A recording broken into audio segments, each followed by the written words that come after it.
In the beginning, the Word already existed. The Word was with God, and the Word was God. He existed in the beginning with God. God created everything through him, and nothing was created except through him. The Word gave life to everything that was created, and his life brought light to everyone. The light shines in the darkness, and the darkness can never extinguish it.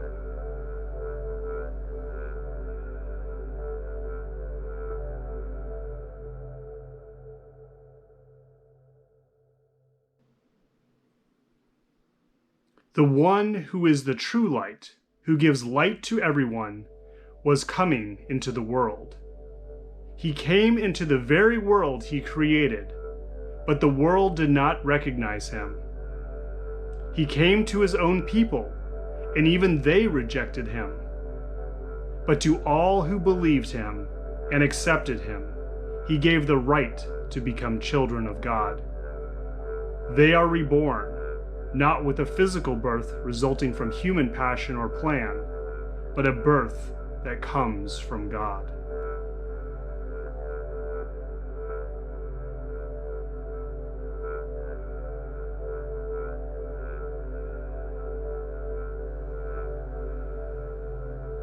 So the Word became human and made his home among us.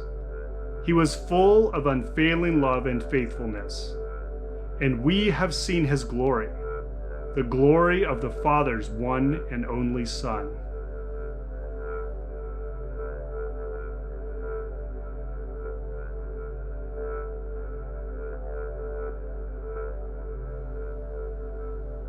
From his abundance, we have all received one gracious blessing after another.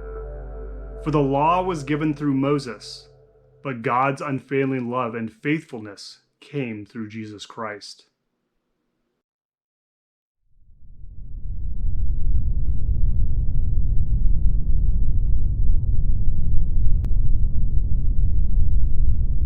Then Pilate had Jesus flogged with a lead-tipped whip.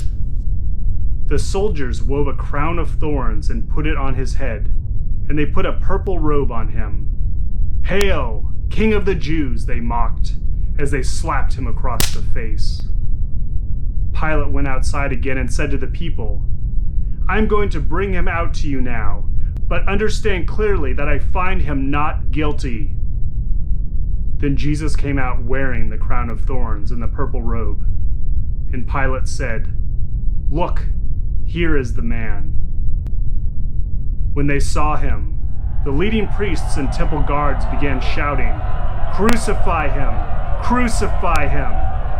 Take him yourselves and crucify him," Pilate said. "I find him not guilty." The Jewish leaders replied, "By our law he ought to die because he called himself the Son of God." When Pilate heard this, he was more frightened than ever. He took Jesus back into the headquarters again and asked him, "Where are you from?" But Jesus gave no answer. "Why don't you talk to me?" Pilate demanded. "Don't you realize that I have the power to release you or crucify you?" Then Jesus said, "You would have no power over me at all unless it were given you from above. So the one who handed me over to you has the greater sin." Then Pilate tried to release him, but the Jewish leaders shouted, "If you release this man, you are no friend of Caesar. Anyone who declares himself a king is a rebel against Caesar." When they said this, Pilate brought Jesus out to them again. Then Pilate sat down on the judgment seat on the platform that is called the Stone Pavement, in Hebrew, Gabbatha. It was now about noon on the day of preparation for the Passover. And Pilate said to the people, "Look, here is your king." "Away with him," they yelled. "Away with him! Crucify him!" "What? Crucify your king?"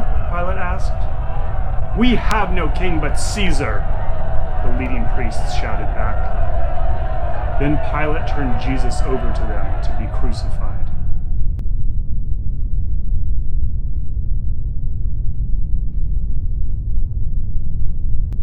So they took Jesus away. Carrying the cross by himself, he went to the place called Place of the Skull, in Hebrew, Golgotha. There they nailed him to the cross. 2 others were crucified with him, one on either side, with Jesus between them.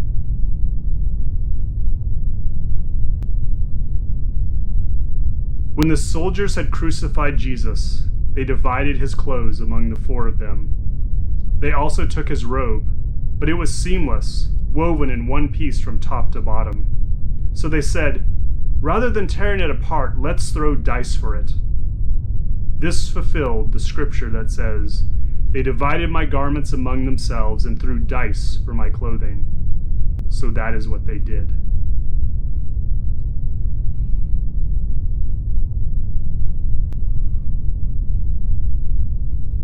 Jesus knew that his mission was now finished, and to fulfill scripture he said, "I am thirsty."